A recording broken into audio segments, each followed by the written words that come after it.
Hey everybody, it's Cinnamon Cooney, your art Sherpa, and today I'm so excited. I'm going to show you how to do a more realistic eye in watercolor. This is going to be a really fun lesson, and if you've ever been wondering how to get better at your eyes, I think this is going to unlock a couple little aha moments for you. This is going to use a pencil, just regular watercolor, simple brushes, and we're going to get this in, and we're going to finish it with a little trick that I think is going to help you as a beginner, acrylic paint, because sometimes it's really hard to keep your white paper. So let's just jump right on in. All right, so I have a nice little pencil here. This is just an HB pencil. HB is the kind of pencil that you had in school. That's the hardness of the lead. The casing of the pencil isn't really that particularly important. And I'm going to draw my eye in at first. So first I'm going to come up and I'm going to make a very light arc. Can you guys see this arc? All right, we're going to just make a nice little arc. I'm going to go ahead and put in my tear duct, which is a round shape, curve down my outer eye, just get this sort of worked in. Loosely sketch. The nice thing about watercolor and pencil is sometimes they work really well together. I'm going to sketch very lightly the area that's going to be the upper lid, right? And then you know what? You can come right up from your tear duct and go ahead and talk a little bit about where you think your eyebrow is going to be. I'm going to definitely arch this and make this very slender, so we know that's going to be a girl's eyebrow. And see how very loosely this is sketched in? Now, you can always erase, but remember, erasing tends to be a little problematic on watercolor paper, not only because the graphite can smudge, but it can damage the surface of the paper. This is a 140-pound paper on a block. I highly recommend it. You have to have 140-pound paper, 300-gram paper. That's what you're going to need to really succeed at this, okay? If you tape it down, it doesn't have to be a block, but I love these blocks. I've got some regular water here. I'm going to dip a number 8 round black velvet brush into that. And I'm going to go ahead and wet the paper above my eye. And maybe a little bit even below my eye, just pre-wetting the paper, priming it. This way we get a little bloom or plume on our watercolor. Let's make some basic skin tone. I'm going to take out a little of my yellow ochre and a smidge of my quinacridone. Pull those together, and I'm going to add some burnt sienna to it because I want her to have a very warm little skin tone. A little pink to it. And see how watery I've made this? That's because I want to start with a very light color. Skin tones are actually pretty chill in watercolor because you can do this thing called glazing, which is thin, transparent layers of paint that build up. The paper is your white. I'm going to go ahead and just take this out here and maybe a little bit above the eye, but this is really about being focused right here in the main part of my eye. Well, this is having a little bit of a dry. I'm going to go ahead, just remind myself that I've got a little tear duct in here. That's a very small space. Comes back to the back of the eye, right? We can kind of see in. I don't need to be that perfect about it. I just want to know where that is. And I'm going to go ahead and make a very big circle. Remember to think of the eye as a marble that's in a hole. Very transparent. It's very reflective. The surface is wet. So that's one of the things that I always try to think about when I'm doing them. I'm going to give myself a little reminder where I'm going to put the pupil. I have this eye very wide open. A wide open eye says that things are a little bit alarming or a little bit interesting. And that can be kind of nice when I'm trying to do that. I'm going to take a little bit of my black, a smidge, to my pink color. And that's going to actually be the basis of the white part of my eye, which might surprise you. I don't want to do this particularly white because I've got to shade it. I'm going to just bring this loose glaze around here. Some of this is going to very nicely blend into other parts of it. That's okay because I'm going to be building up and glazing. So now that I've got that in, the next part I'm going to do is maybe the first color of my eye, which is going to be this very bright green. I've got burnt sienna, yellow ochre, quinacridone magenta, lamp black, marine blue, deep yellow. You can always find the colors in the description. I'll tell you the materials I've used. I'll tell you how I did it because I want you to paint along with me. I'm going to paint this in just with this light green. Isn't that pretty? I'm going to get my little towel. I like to have a towel around to pull moisture out of my brush because you can actually lift color up. Look at this. Into your brush again. The other thing I'm going to do is I'm going to get my brown here. I'm going to take a little of my lamp black into my burnt sienna. I'm going to make a very thin glaze, and I'm going to go ahead and make a very light undercoating for what's going to be the eyebrow. If you do makeup, you're really familiar with the act of maybe putting some makeup under your eyebrow to do that. So I'm going to start talking about the shape. You can see I'm working the tip of my brush, flicking out to just, you know, give it some nice, we don't want to overly trim this eyebrow. Do this. As we build that up, that's going to get real nice, but it's nice to have that there right now. Now, the next thing that I like to do is I'm going to get a little of my blue and black, just a little bit, together, and I'm going to come across top of my eye. This, there's going to be kind of a shadow. And I can even take this in the front right here and across under the lid.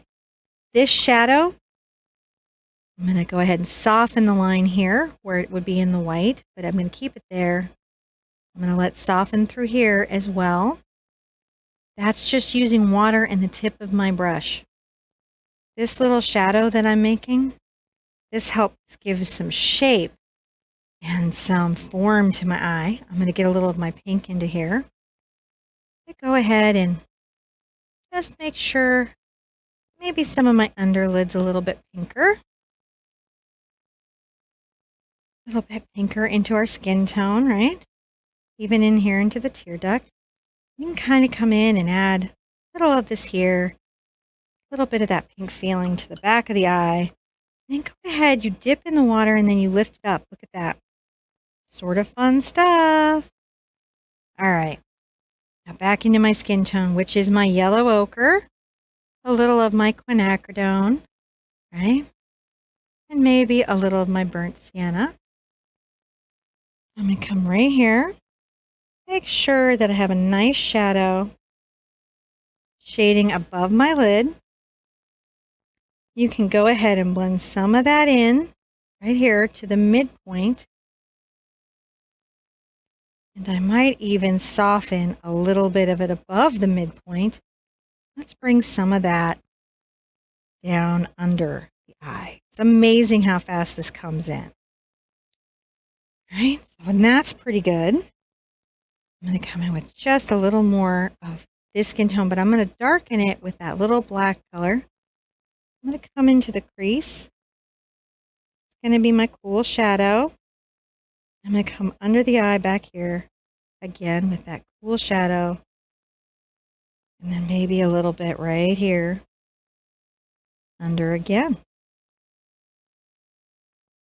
Amazing how that comes in, right? I'm going to go over this space on the white part of my eye just a little bit. Get back into my shadow color that I've made. Come in front of my little tear duct. And I'm going to come all along here. This is showing that I've got a little bit of a shadow between the lid and the eyeball. And I'm going to continue to sort of darken this space. Small amount right here. I'm going to put my brush in water and watch me soften. I love softening my lines. See how we can do? Very therapeutic. We're closer to done than you have any idea. But that's what makes this fun. See how we're very chill about everything?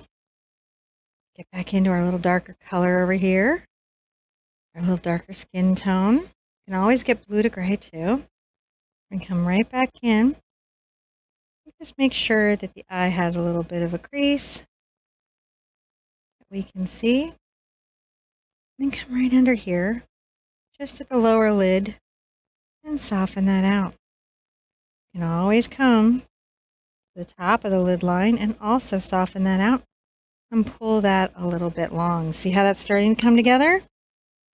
All right, it's amazing because it goes so fast. A little of the black and the brown.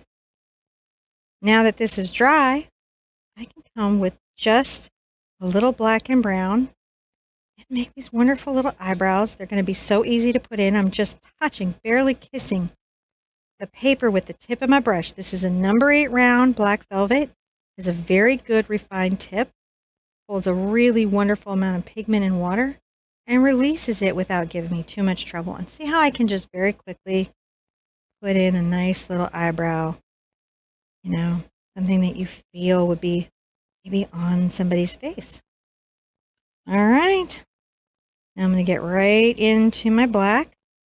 I'm going to come under this lid while all this is a little bit drier. I'm going to make sure I've got a little bit of a shadow happening here. And I want to make sure that at this back corner I've got a bit of one pulling in. Okay. That's what we want to do. And I'll go ahead and soften the part that's over the eyeball. Almost done, guys. Just more realistic than you probably painted it before, but it's going to be super fun. Now I'm going to get a lot of my marine blue and my yellow. And I'm going to come to this outer edge of the eye. And I'm going to do my best to shade out a very good round pupil. And then I'll come into where I know I'm going to be putting the dark color of my iris, again with some dark color. And then watch this. I've got just water on the brush. I'm going to soften this all through here. But I'm going to leave a lot of this a little bit lighter.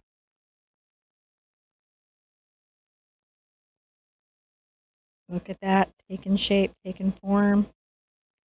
Come down, coming down. I'm working my shape. I find that I do my best if I'm working my shape incrementally and not stressing about it. Let's bring this across here, right over that glaze. We know what we're going to be glazing again, but we want to make sure we got that. I'm going to get right into my blue. And I'm going to come here on the back side. See how I'm doing? Pulling that forward. Already. We're starting to see it, aren't we? Little bit, little bit. Let's just work it. This is like sketching. This is like practicing what some things that we need to think about. There we go. Make sure this is nice blended. Pulling some of this again under that shadow right there. And then just softly feathering. See that in the dry brush with my brush, just feathering it. I love what you can do. Love it, love it, love it. And get some more green. Just make sure I've riched up the back of the eye over here. I love doing eyes. Everyone who paints with me knows it about me. I just love it. Now I'm going to get a little of my lamp black as a glaze. I'm going to come back over all of this again.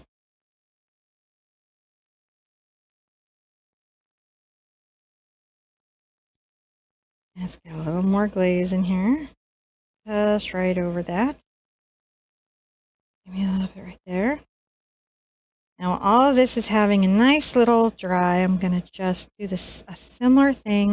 Look at me take these little eyelashes out. I try to make sure that they're not all the same size and they're not all perfectly lined up.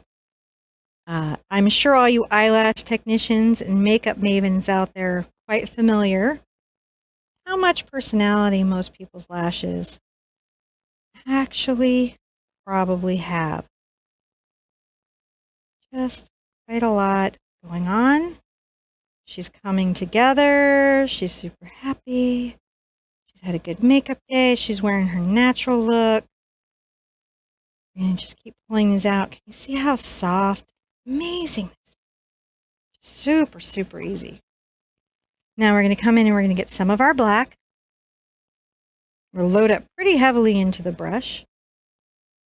I'm going to go ahead and make sure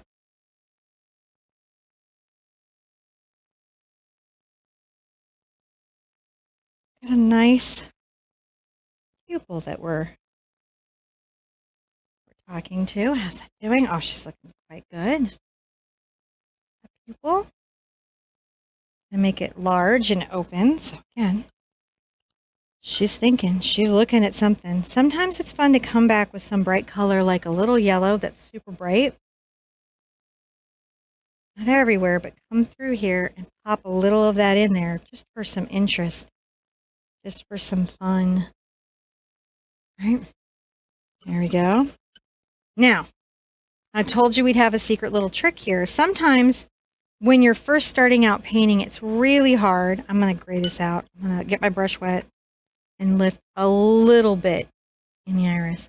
It can be hard to keep pinpoints of white, right?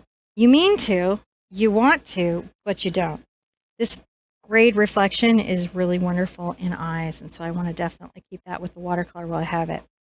So before you're ready to keep that paper using Frisket or just controlled painting methods, one thing you can do is acrylic paint will go over watercolor, and you can take a small, tiny little detail brush like this. This is a 3/0. There's lots of wonderful little detail brushes.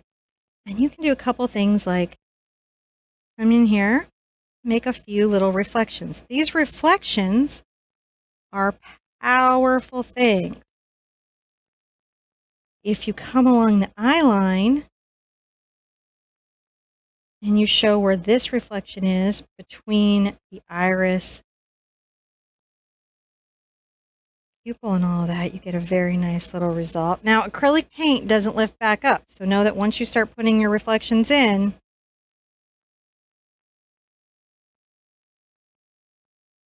they're really, really in. Just dropping a couple little dots there. I'm hoping this let you see just a couple things about painting eyes a little more realistically as a beginner than you might have seen. Sometimes when we take on very complicated, hyper-realistic pieces, it becomes so overwhelming, the process, methods, and layers. So simplifying things a little bit, but keeping those things that make them more realistic helps us be more successful. Like knowing there's a shadow under the lid, knowing to shade an eyebrow before putting in all the little hairs, the way we make little eyelashes be a little bit crazy, and that last little reflection that makes our eyes seem wet. These are just little things that can help us improve today. I bet you're already better at this than you were when you started. Be good to yourself, be good to others, and I want to see you back in the studio really soon. Let's keep painting. All right, bye-bye.